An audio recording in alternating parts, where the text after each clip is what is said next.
আপনাদের তথ্য প্রমাণ করতে হবে। অনেক তথ্য প্রমাণ আছে আমাদের কাছে। তাহলে দেরি করছেন কেন? বরং সেই তথ্য জোগাড় করে আমাকে এই কলেজ থেকে রাস্টিকেট করার ব্যবস্থা করুন। কিন্তু যতদিন না সেটা হচ্ছে, আমার একটা থাকার জায়গা দরকার স্যার। আর প্রায়োরিটি অনুযায়ী আমার এখন হোস্টেলে রুম পাওয়ার কথা। আমি কবে থেকে হোস্টেলে রুমে আসতে পারি সেটা একটু জানালে ভালো হয়। বললাম সিট নেই। না স্যার, আমি তো প্রথম অ্যাপ্লিকেন্ট, লিস্টে তো আমার নামই প্রথমে আছে, আর আমাকে তো সেটাই বলা হয়েছিল। তুমি হয়তো জানো না, আমাদের বাড়ির দুটি মেয়ে এখানে পড়ে, তার মধ্যে একটি মেয়ে শারীরিকভাবে অসুস্থ। সে যতদিন না সুস্থ হচ্ছে তার জন্য আমাদের হস্টেলটা দরকার। আপনাদের বাড়ির মেয়ে হস্টেলে থেকে পড়বে? পড়বে পড়বে, পরিস্থিতি অনুযায়ী সকলকেই চলতে হয়, ওকেও চলতে হবে। আপনারা আমাকে হোস্টেল দেবেন না বলে আপনাদের বাড়ির মেয়েকে হোস্টেলে নিয়ে আসছেন স্যার। দেখো, তোমার সঙ্গে আমি অনেকক্ষণ ভদ্রভাবে কথা বলছি। তোমার মতো মেয়ের সঙ্গে ভদ্রভাবে কথা বলা যায় না জেনেও আমি কথা বলছি।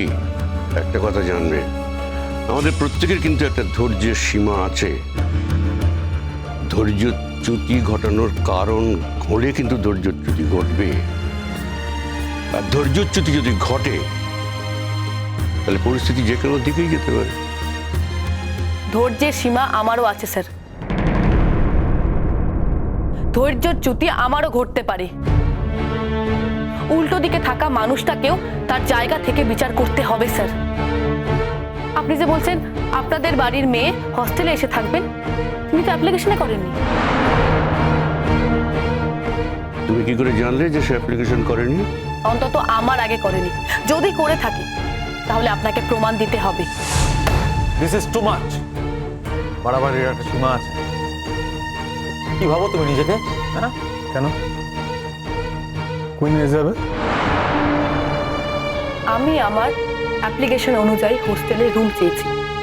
আপনারা আমাকে রুম দেবেন না বলে আমাকে ট্রিট করছেন। আচ্ছা, এটা কি আপনারা ঠিক করছেন বলুন তো? কেউ ট্রিট করেনি তোমার সঙ্গে। এই হস্টেলে আমাদের কোটা আছে, আর সেই কোটা অনুযায়ী আমরা যে কোনো সময় যখন তখন যে কেউকে আমরা অ্যাকোমোডেশন দিতে পারি। তাহলে আমার এখানে ঘর পাওয়ার কোনো সম্ভাবনা নেই, তাই তো? না, নেই। দিদির বাড়ি থেকে নিশ্চয়ই তাড়িয়ে দিয়েছে, তাই হোস্টেলের দরকার পড়েছে। না স্যার, তাড়িয়ে দেননি। 7 দিনের জন্য আমি সময় নিয়েছি।